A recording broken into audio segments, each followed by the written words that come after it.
Yo, what's up? Good afternoon guys, Chris TV. Welcome back to my channel again guys.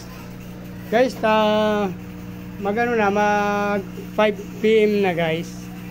Mayroon ako nakita kasi dito guys na ano kanina tanghali oh. Kaso, hindi ko pa kinuha kasi nga may pinuntahan ako. Yan guys, ang dami oh. Actually may nakuha na tayo yan oh. So nasipan ko lang mag-video guys kasi karating ko lang.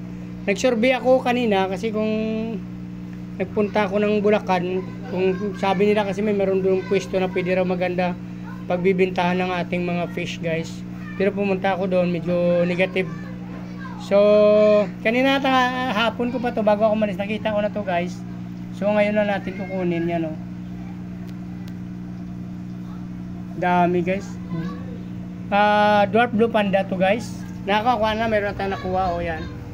Sobrang dami guys, hindi ko alam kung pero actually, dalawa pa yung buntis dyan, no? So, ibig sabihin, isang female pa lang ang nagbuga, guys. Yan, yung isang maliit.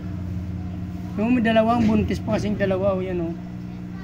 Malalaki pa yung mga tiyan nila. Napakagaling nitong dwarf blue panda, guys. At lagi na lang, yung dwarf blue panda ko, guys, pangilan nyo na to, pang 5, pang 6 niya na to, guys, oh. Simula nung dumating nung pagkabili ko, guys, yan. Tsaka, parami ng parami, kahit maliit ng ano nila, oh, malaki magbuntis kahit maliit lang sila. Pag bumuga sila sobrang dami naman guys yan. Kukunin na natin guys, bayon din natin kasi bala ko sana bukas na, ngayon na lang kasi nakarating na, nakauwi ako na maaga guys. Ayoko na magala pa kasi medyo matraffic na rin sa ibang lugar. Bukas na ako na umaga maghanap ulit ng pwesto natin pag pwede pang pwestuhan at pagbenta ng ating mga fish guys.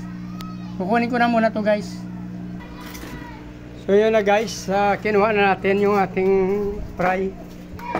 Tagalan tayo guys kasi may bumili sa atin ng ano, muli.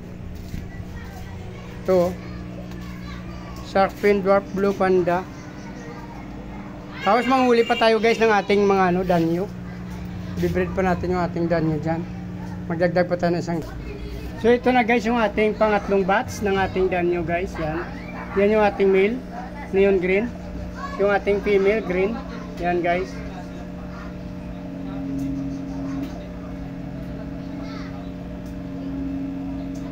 Pangatlong batch na to guys. Kasi nakapag-drop na tayo ng dalawa. So sabi ko nga, tatlong sunod-sunod natin na yun.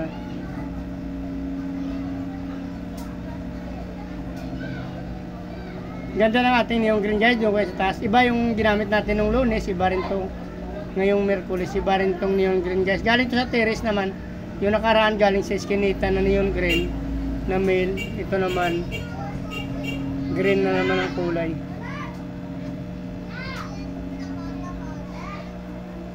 So acclimate na natin to guys dito. Kuha tayo ng patungan guys. Mataas kasi. I-acclimate muna natin yan guys oh. Actually guys, dapat 4 pa eh, kaso lang may pinuntahan tayo.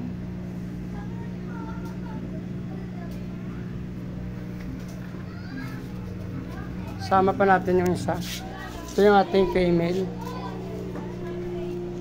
So, bibitawan ko yan guys after 20 minutes, siguro to 30 minutes. Sasaing lang ako. Ayan guys, oh. Last na yan guys, kasi nakadalawa na tayo dyan, pangatlong batch na yan. So, kung natapos nyo at nagustuhan ng video na to, please like, follow, subscribe guys sa aking YouTube channel. Sama nyo na rin ang notification bell guys para araw-araw nyo updated kayo sa aking in-upload na video guys. Paki-follow nyo na rin ang aking Facebook page, Chris Moliano guys. Maraming salamat sa patuloy na panonood at pagsubaybay sa aking mga in-upload na video guys. Mabuhay kayo hanggang gusto nyo. Salamat! Bye-bye!